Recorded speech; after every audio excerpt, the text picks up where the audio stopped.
This is not just the story of building or racing a dirt bike. This is a story of persistence, overcoming challenges, successes, failures, creative solutions, and new experiences. This is the culmination of a one-year journey and over 2 terabytes of footage. So grab some popcorn, crack a cold one, and if you enjoy this video, please consider subscribing to the channel and checking out the links down below. Now this just might be the most customized and capable 2006 KTM 200 XCW on the planet, complete with electric start. Now I have accomplished the goals that I set out to achieve on this motorcycle, and now one of you will win it. That's right, I'm giving away this dirt bike along with a riding trip out to Montana to come ride with me. Now this bike is complete with a brand new Pro X top end, new FMF exhaust, plastics and graphics from DeCal Works, brand new Shinko tires, along with all of the other incredible upgrades that I made to this bike throughout the whole build process that I will showcase throughout this video. You can get entered to win this KTM 200 along with a riding trip out to Montana on my website linked down in the description. Entries are open until September 30th, so best of luck, and without further ado, I hope you enjoy the story. Back in high school, my dad bought me a 2002 KTM 200 EXC. I didn't ride very much, and I wasn't a very good rider. It just never really clicked to me. Fast forward 10 years, I'm living in Montana, and dirt bikes have become an enormous part of my life. Wrenching on them, riding them, and racing them. Last summer, this 2006 KTM 200 XCW popped up on Craigslist for $2,300. It looked super clean, and I'd always been curious to ride another one ever since high school. I offered the seller $2,000, thinking he would tell me to take a hike, and I would avoid buying another bike that I wanted but didn't need, but what do you know? He said yes. 45 minutes later, there was an 06 KTM 200 in the bed of my truck. Now I bought this bike with no real intentions other than wanting to try one again for the sake of nostalgia. Having built many bikes over the years and developed a following from showcasing it, different ideas began to creep into my head slowly but surely. I simply enjoyed the bike for the year as I mulled these ideas over and nearly died to a side-by-side on my first ride on it.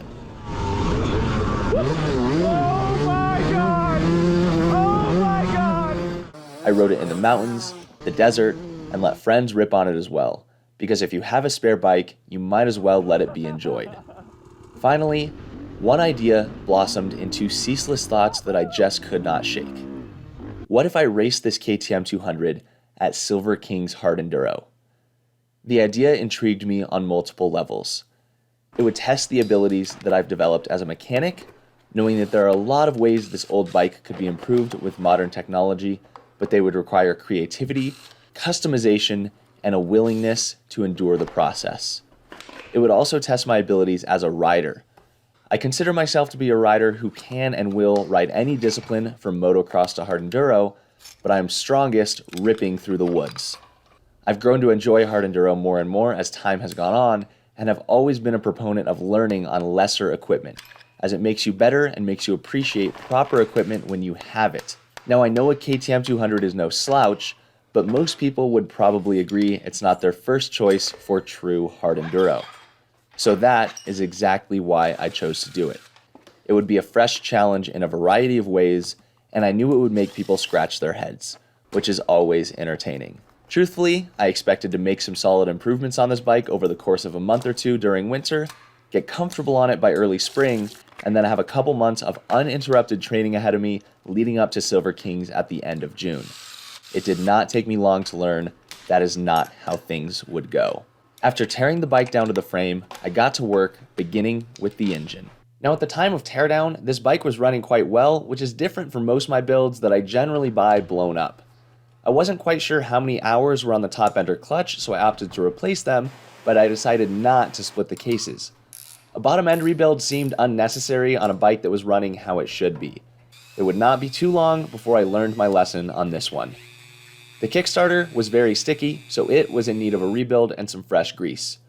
Over the years, dirt and grime builds up in the assembly where the Kickstarter rotates, and they just need to be cleaned up and re-greased. Pryme wheels made quick work of the cleanup, and with some fresh grease and a new O-ring, the Kickstarter was good as new. The engine got a quick cleaning before pulling the top end, and the piston did not look too bad. I pulled the entire inner clutch cover as well as the clutch pack. I installed a brand new Tusk clutch pack to improve the clutch feel on the bike, but this clutch ended up becoming an issue that I'll talk more about in a bit. While I was this far along, I figured a new set of engine seals couldn't hurt to prevent any future oil leaks, as these seals were nearly 20 years old. I used my Tusk seal puller for the easy ones, but I had to get a little creative for the shift shaft seal, considering the shift shaft was still installed. I decided I would make the engine covers match those of the current generation KTM 2-strokes just to modernize the look a little bit, so I sandblasted them before Cerakoting. The power valve components had 18 years worth of oil and carbon buildup, so the cylinder received a complete disassembly, and I shined those power valve components back to perfection with Pryme wheels before reassembly. The 200 has a pretty unique power valve design that I thought was neat, and I was able to get it all back together and moving smoothly. The engine was ready for a brand new piston from Pro X, so I checked ring end gap and then installed the piston. I bolted the jug back on, torqued the head, installed those covers, and my engine was complete. For now, at least. With the engine maintenance complete, I directed my attention to the areas I wanted to improve on this 06. An area where I thought this bike could be improved greatly was the front end and controls. While the 06 suspension was good, it left some to be desired. During the planning phase of this build, I stumbled upon a KTM 250 build that Pro GNC C racer Jesse Ansley had done, and I noticed he had a 19-22 front end on a 2000 chassis. I messaged him to inquire if any mods were necessary and what all had to be done for this to work, and not only was he super helpful in answering those questions, but also sent me the triple clamps as he had moved over to riding for Kawasaki. Not only that, but he invited me to race a GNCC on his KX450 a few months later, so big shout out and thank you to Jesse Ansley. Go check out his YouTube channel if you enjoy watching race vlogs from the pros.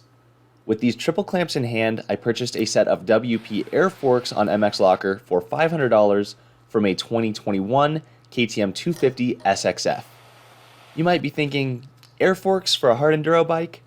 While they might not be the best forks for a hard enduro, valved correctly, they are a solid step up from the 06 forks without breaking the bank. Plus, they're incredibly light, making for a maneuverable and responsive front end. I tore the air forks apart myself along with the OEM rear shock, and I sent the shim stacks out to Daniel Schmidt with DSC Motorsports to revalve. While waiting to get those shim stacks back from Daniel, I scrubbed the frame clean and installed some brand new IMS Core Enduro foot pegs, utilizing some brand new washers and cotter pins from my fast metric bolt kit when installing. I also shined up the crusty old foot peg pins using Pryme MX cleaning wheels. I ran these pegs on countless builds for good reason. The grip, quality, and looks are all phenomenal at a reasonable price point. And now is a good time to mention that just about all of the parts I'll showcase in this video can be found on RockyMountainATVMC.com. Rocky Mountain is my go-to website for parts, tools, and gear and has been for many years. My orders usually ship same day and arrive quickly. There is a link in the description to my page on Rocky Mountain, which showcases some of my personal favorite parts and tools that I use throughout my builds and riding gear that I wear on a regular basis. Feel free to peruse that page, but by clicking the link in the description, any item you purchase anywhere on the Rocky Mountain website earns me a commission and helps support the channel. Now jumping right back into it, before putting the engine back in the frame, I wanted to weld the skid plate tabs onto the frame.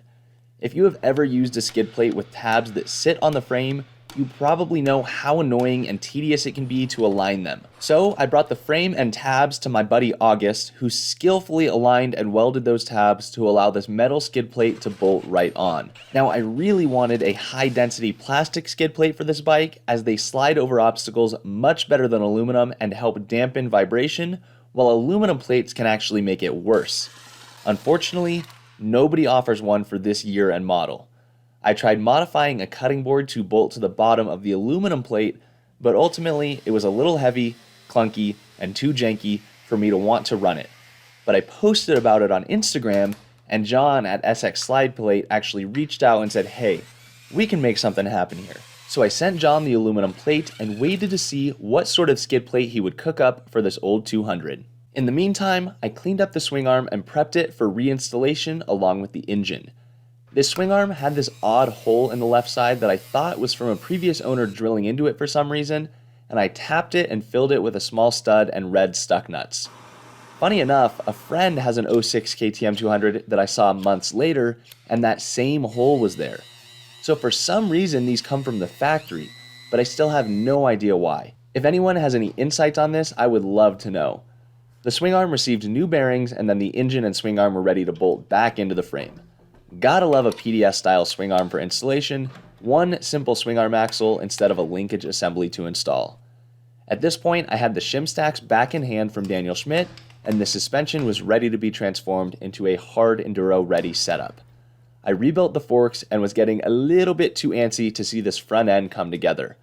While much of this bike will reuse parts from the '06, literally the entire front end would be new aside from the handlebars themselves. I installed the triple clamps that Jesse Ansley had sent me and then slid the forks into place, which was oh so satisfying. Once again, my lack of patience got the best of me, as I intended to install all of the plastics at once towards the end of the build, but just had to see the finished front end on this thing. I unpacked the brand new front fender from mxplastics.com and installed it. I also had a brand new set of Urmosi wheels waiting for me, which is an enduro specific wheel set with heavy duty spokes, high grade aluminum rims, and dual bearings on the drive side of the rear wheel. The Urmosi front wheel received a brand new Shinko 546 front tire before it was installed into these freshly built forks. Now back to those triple clamps, I had a new set of bar mounts from Urmosi. This is the 720 soft bar clamp, which utilizes rubber inserts to allow a little flex and reduced vibration felt through the bars, with varying levels of rubber density offered for a softer or stiffer feel. While many riders are spoiled by today's counterbalanced two-strokes, on these older two-strokes, anything you can do to reduce vibration goes a long way in helping to reduce fatigue while riding. Urmosi wheels and soft bar clamps will soon be available for purchase directly on my website, so as soon as they are, I will update that link in the description accordingly. And if you watch this entire video, you will most certainly see that they are designed to take a beating and are a product that I can stand behind. Now, when I said everything but the bars would be upgraded on this front end, I meant it. I bought a 2023 Brembo front brake off of eBay, and boy, does increased stopping power make a world of difference. If you have good brakes to begin with, it's not something you really think about, and even the old Brembos, like the one that was on this bike, are pretty strong, but when I would compare this 200 back to back with my 2022 KTM 350, there was a clear difference. I installed the new front brake, and on the other side of the handlebars, I installed a brand new clutch master cylinder from Magura. This is the Magura 167 master cylinder, and it bolted directly up to the line from the OEM master and still utilizes the OEM slave. I figured this would be an improvement, but never could have anticipated exactly how much of an improvement. When I first pulled the new lever, I thought I had to have bled the clutch incorrectly. This was literally the easiest clutch pull I have ever felt. Super solid upgrade for these older KTMs. Terribly sorry, I had the camera a little out of focus here. I was able to completely wrap up the front end by installing the front fork guards and front number plate, which was honestly a big milestone for this build. I also got my first peek at what this bike would look like with this gorgeous graphics kit from DeCal Works installed. I had neglected the rear shock rebuild since I was too excited to get the front end done, so that was the next step to keep this build moving along. I've been doing a lot of talking, so I'll just let you guys enjoy this one. Hey DJ, cue up some shock rebuild tunes.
With the shock rebuilt, I can now focus on the rear end and getting this thing resembling a dirt bike once again.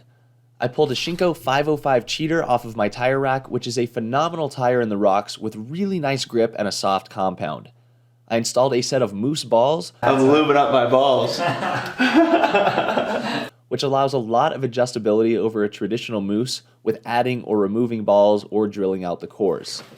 My Rabiconda tire changer made quick work of slapping this fresh Shinko onto that brand new Urmosi rear wheel, and then of course I installed the rotor, followed by a Dirt Tricks rear sprocket. Dirt Trick sprockets are made in the USA and have an incredible warranty that you're unlikely to ever need.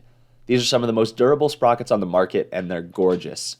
Also, anytime you see me utilizing a labeled bolt pack throughout this video, those come from Metric Fasteners, who offer engine hardware, plastic kits, and one-off items as well.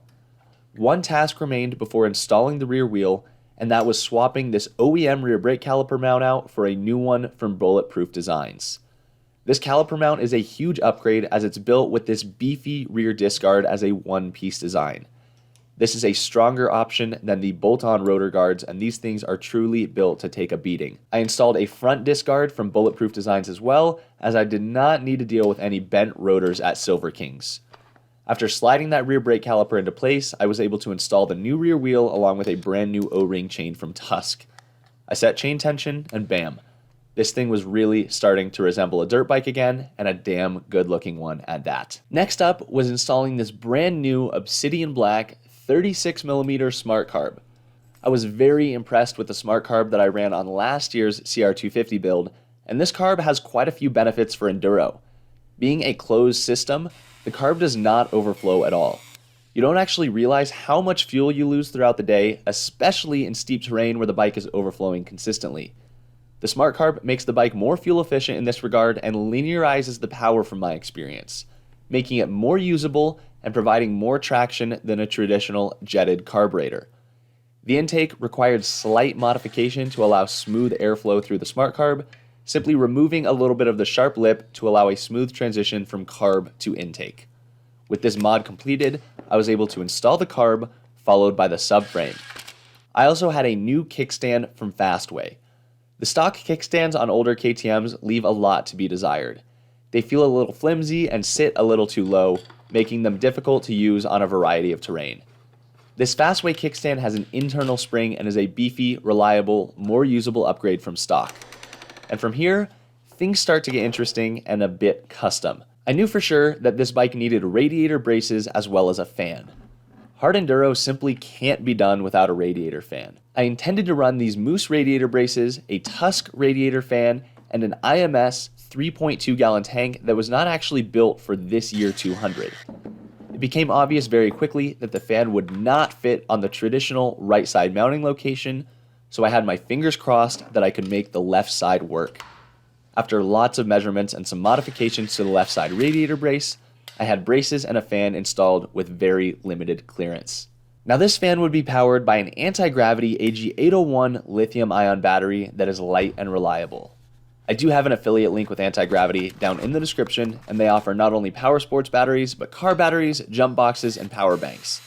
In fact, I've got one of their jump packs in my truck and their batteries in each of my dirt bikes and motorcycles. I mounted the battery box straight through the airbox with some nylock nuts on the back, and while I wasn't sure if those might come loose or have issues with contacting the tire when bottoming the suspension, I never ended up having any problems at all. At this moment, this fan was on a total loss system, meaning I would have to charge the battery instead of the bike charging the battery while running, but we will address this later in the video. Technically, the fan should be able to run for around 4 hours straight on a single charge. I installed the header with all new hardware from Metric, and I was actually getting quite close to the first start since the rebuild. I polished up the silencer using Pryme wheels, repacked it, and installed a beautiful custom exhaust graphic from DeCal Works. I installed that silencer, followed by a fresh NoToil air filter, and then of course that new IMS fuel tank. After adding fluids and fuel, it was time to hear this bike run again.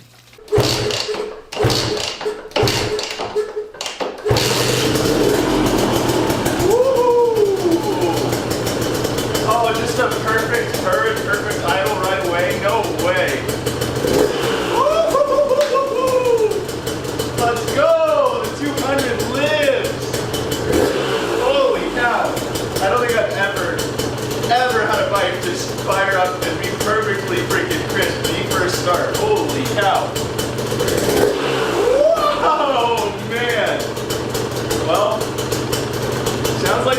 SmartCarb settings just right. Woo! Let's go, baby! Let's go! Oh, that is freaking sick. Oh, I miss the smell of this thing. It's been a few months. Absolutely stoked on how that first start went. I needed to install the plastics from mxplastics.com and seat, where I figured I would run into some issues considering the tank was for a newer model 200. The radiator shrouds did not align with their mounting locations, so I tried using kickstand rubbers to strap the shrouds to the radiator braces, but they proved to be flimsy and broke on the first ride. So my next idea was to put some nut certs directly into the side of the radiator braces at the appropriate locations, which ended up working great and allowed me to bolt the shrouds on directly. The second issue was the seat. The tank sits a little higher and farther back than an 06 tank, so I could not slide the seat far enough forward to mount it. I pulled the seat cover, cut off about a ½ inch of plastic and foam from the seat, and that did the trick, allowing the seat to install smoothly. Oh, and big shout out to DeCal Works once again on this beautiful custom seat cover. Now I realized there was a little bit of a continuity error there, as that shroud fix came after the first ride and you got to see those shroud graphics. But here is the installation of that awesome custom kit from DeCal Works, and the bike almost ready for its first ride since the rebuild. I know, we're over 20 minutes in and I promised this was more than just a bike build. This is the point where I thought everything would go smoothly from here on out. Little did I know what sort of hurdles were ahead for this old 200. The last thing to do before taking this thing on dirt was to figure out which one of these 3 SX slide plates that John sent over would do the job. I also appreciate that John was willing to go above and beyond here to make this happen for this project. So if you are in need of a skid plate or handguards for your Enduro bike, check out SX Slide Plate. After some test fitment, I found one that would work with some slight modifications. With the new skid plate bolted up, I loaded the bike up for the first ride in quite some time. First ride on the rebuild 200. Oh, it's got a little bit of a hesitation there. Interesting. I think I figured it out. My choke's on. Woo!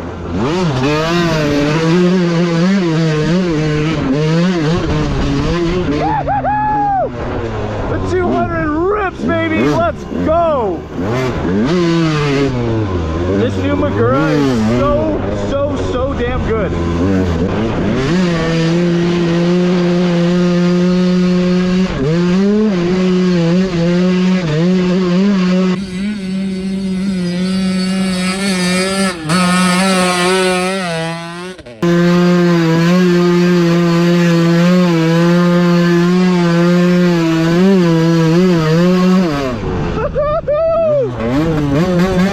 That thing is just wide open, going 4 miles an hour.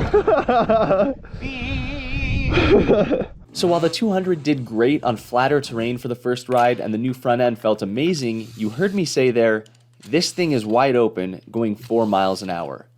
Now the issue with that is that I was not getting wheel spin. I simply wasn't getting the power to the ground.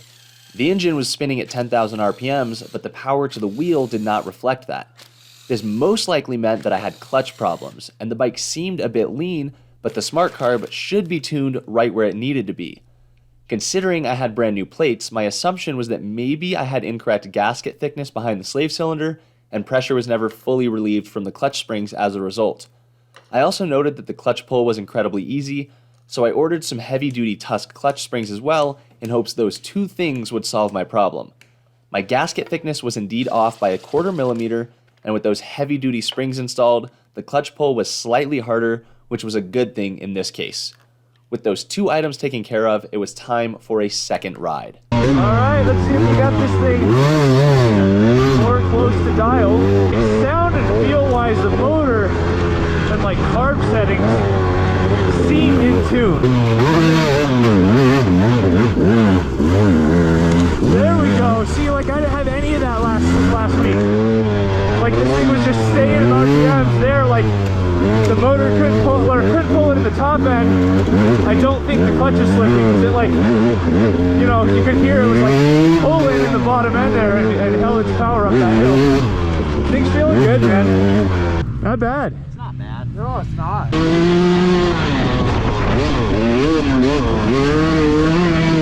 My bike is a little stanky, I think.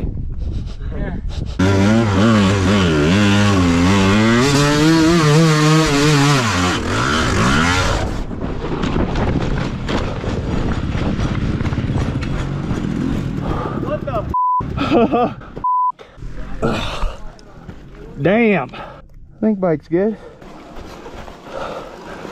I got right to the very top and just totally bogged out in second.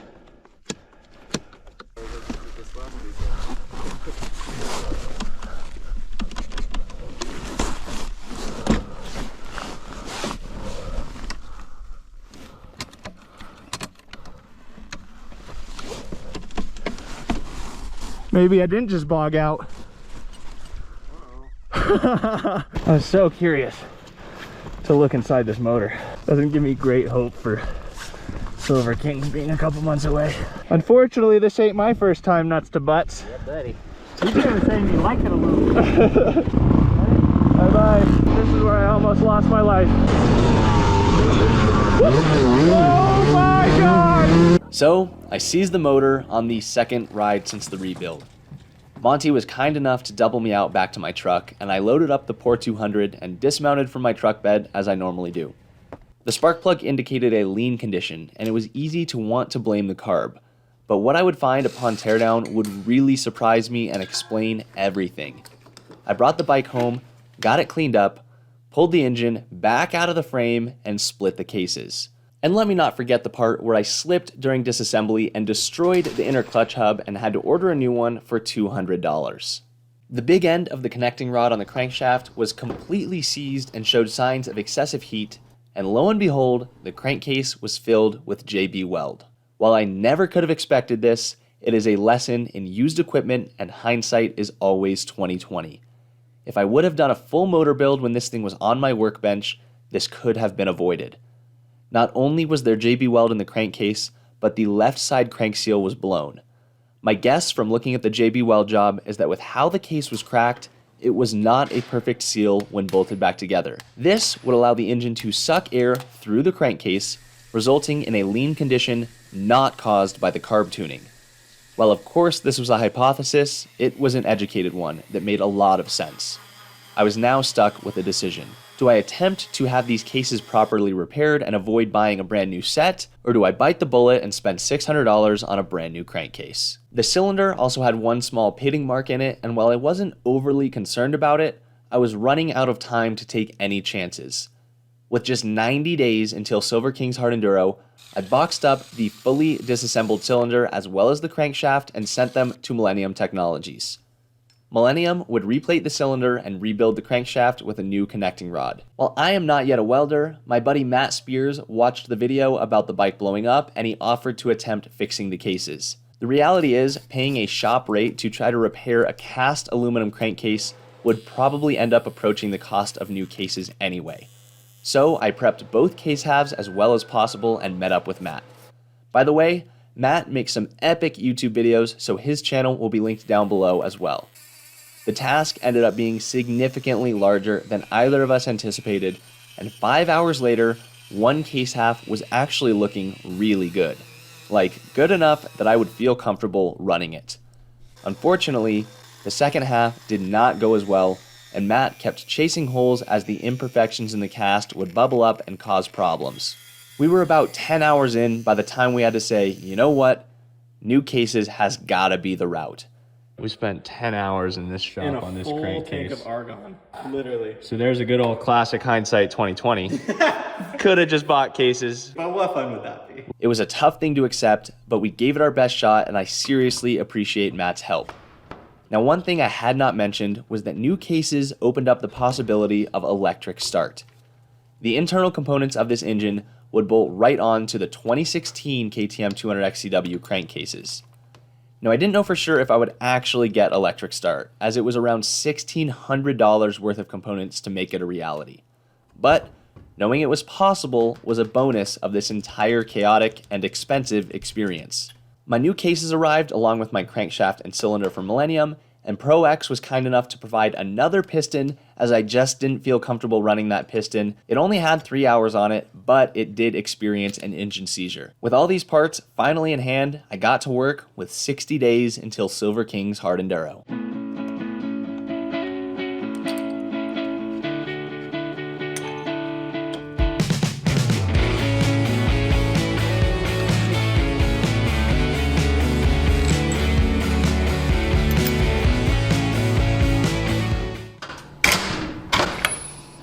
You're f***ing me. Yep, I proceeded to break my brand new inner clutch hub during assembly. Another $200 out the window. I have never had any issues using this clutch holder tool until now. This aluminum is so soft and snapped well before the desired torque was achieved. I bit the bullet by ordering another one because what other choice did I have? This time I put the transmission in gear and locked the countershaft sprocket using the opposing side of that clutch tool. It was also a little sketchy, but I managed to get it installed and torqued. I was really hoping for some smooth sailing reassembly from here.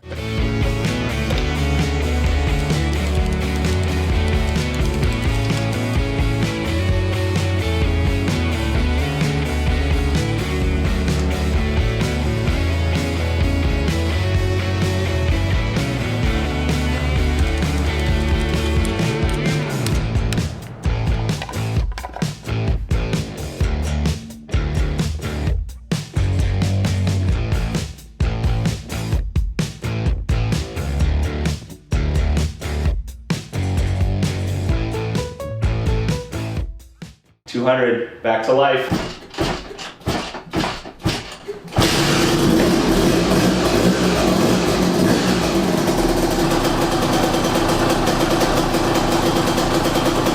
And boy does that smile say it all. While it only took 6 minutes in this video for me to show you the whole process from blowing the bike up to having it running again, that was a long month with many hours hard at work. I was ready for my second first ride to see if some of those previous issues were resolved. I finally got the bike out on some proper hard enduro when of course I had told myself I'd be easy on it for the first ride. Overall, it ran fairly well, but I must say there were some characteristics that led me to believe that clutch might still be slipping. While any lean characteristics seemed to be gone, I noticed in some of the steeper and more difficult terrain, the rear wheel spin still didn't seem like it aligned perfectly with my throttle and clutch usage. Granted, maybe I still needed to learn this bike better, but one thing that made it abundantly clear to me that something was off was switching bikes with my buddy Levi and riding his 2006 Kawasaki KDX 200. Oh yeah, dude, this thing is freaking rich. Holy cow. Oh my god, dude. Oh my god, what am I gotta figure out what the hell I'm doing wrong. That KDX had more grunt everywhere, bottom, mid, and top. My 200 felt gutless compared to his bike. With a completely rebuilt engine and careful attention taken to every specification, I believed the clutch had to be the culprit. While I didn't want to just throw parts at this bike, once again, the clock was ticking and I needed to get this thing dialed. I bought a Hinton clutch pack with Hinton springs. The Hinton springs were significantly longer with a different coil design, and the steels in the clutch pack were actually steel rather than aluminum like those that came in the Tusk clutch pack. While I am impressed with the quality and value of most Tusk products, this probably isn't a clutch pack that I'd put in my bike again. And I still had some question in my mind if the carb was to blame. To count this out of the question, I spent another day testing with Matt Spears. We tried the stock carb that came off of the bike, a newer 38mm kind, and the SmartCarb, all back to back to back. We noticed no improvements with the jetted carbs, and I preferred the power delivery from the SmartCarb. There was also one more factor to play with, and that was the power valve setting. Initially, I had it set as the factory suggests, but ended up moving it to the Langston setting, which did indeed improve where and how the bike came onto the pipe. With these changes made, I went for yet another ride with my fingers crossed that this KTM 200 was finally dialed. I also added a little bit of sealant to this header, curious if the fact that it was slightly cockeyed could be causing an exhaust leak and affecting the power. Time to Silver Kings, 5 weeks. Going to hit Yabba Dabba. Kind of reasonably technical trail. Test out the 200.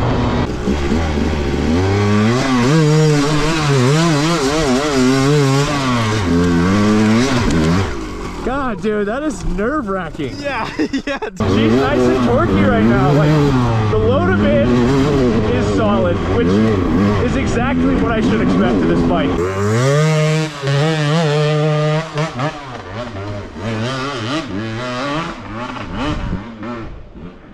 Yeehaw!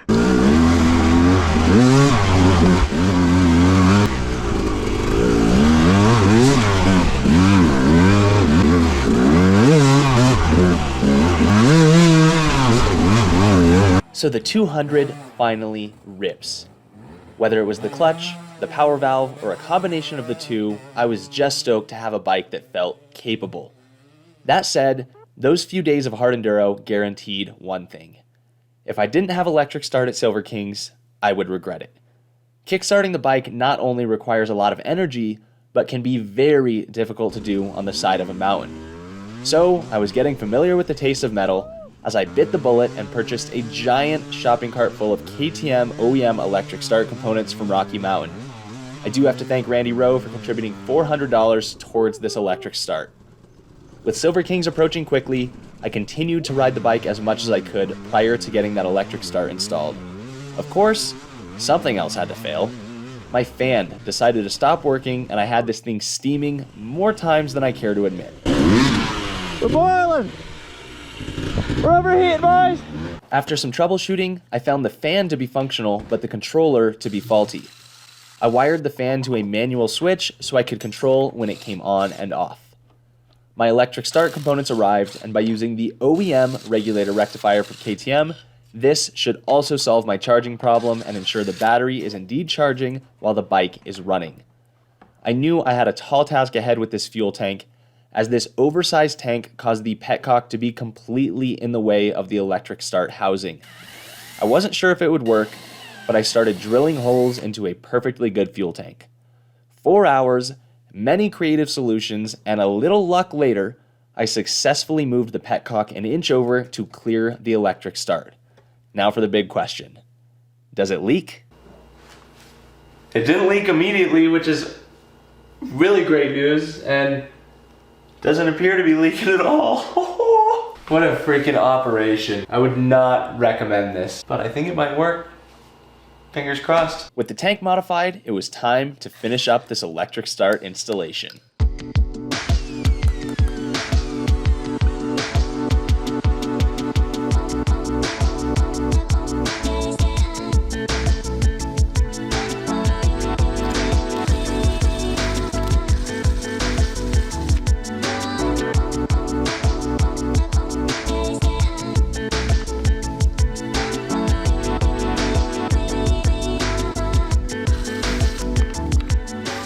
With the electric start installed, I also installed this OEM header that Rich, a subscriber of mine, sent me, as a lot of people commented that the OEM header helps with top-end power. With the bike buttoned back up, it was the moment of truth to find out if my magic button works. So here goes nothing. I got my freaking flip-flops on because shouldn't have to kick this thing. I'm so nervous right now. She should fire right up at the button, dude. Woo!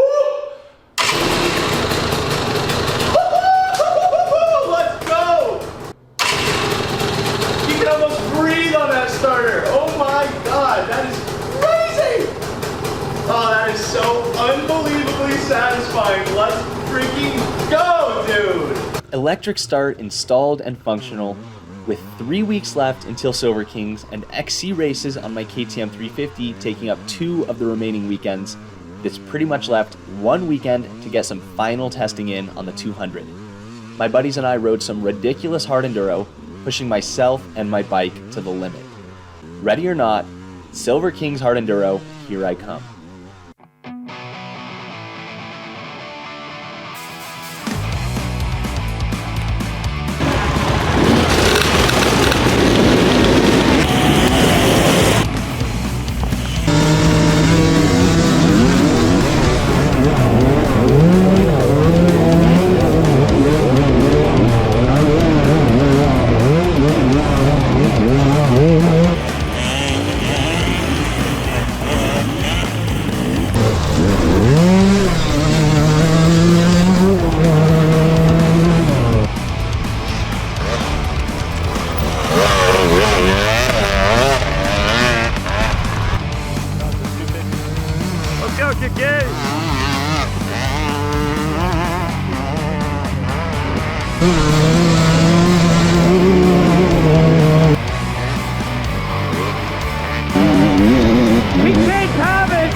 for doing cool bike builds, buys old bikes, fixes them up, gives them away.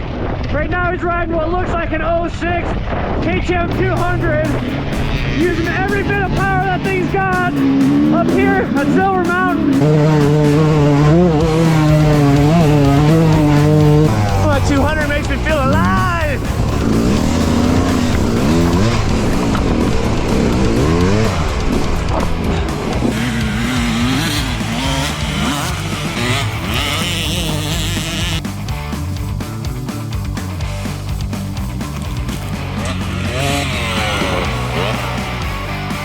That was awesome. That was actually a blast.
Day 2, Silver Kings Hard Enduro in the books. Finished within 24 minutes of the winner, which means I get to try the A course tomorrow. A and Pro lined up all the way. What an absurd number of dirt bikes, and I get to start the very last row. Let's go.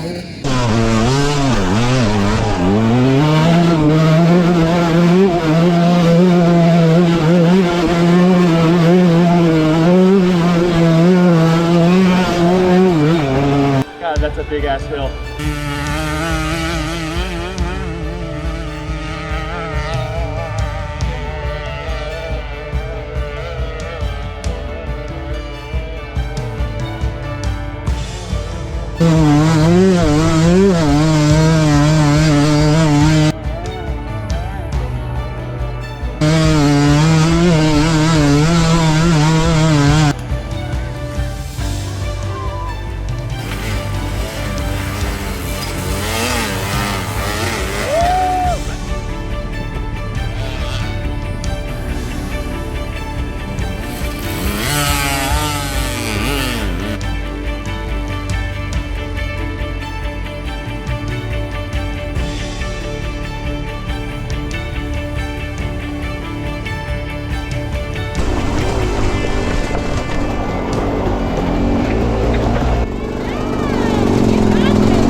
Has anyone told you you're really pretty today?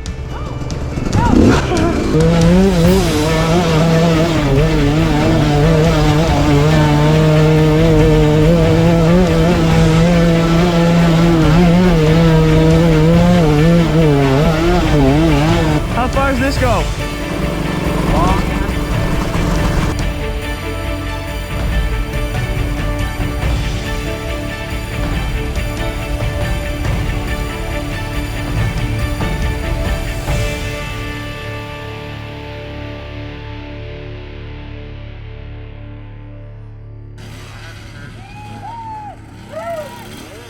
That was the hardest thing I've ever done on my dirt bike.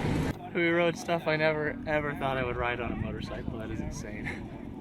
Managed to get through one lap on the A course. Did not do it in the time limit, but I'm stoked to finish one. I wanted to prove to myself that I could get this little 200 through that gnarly course. This thing was on the pipe for, what, almost 5 hours today. Can do hard enduro on a 200, but it's probably not recommended.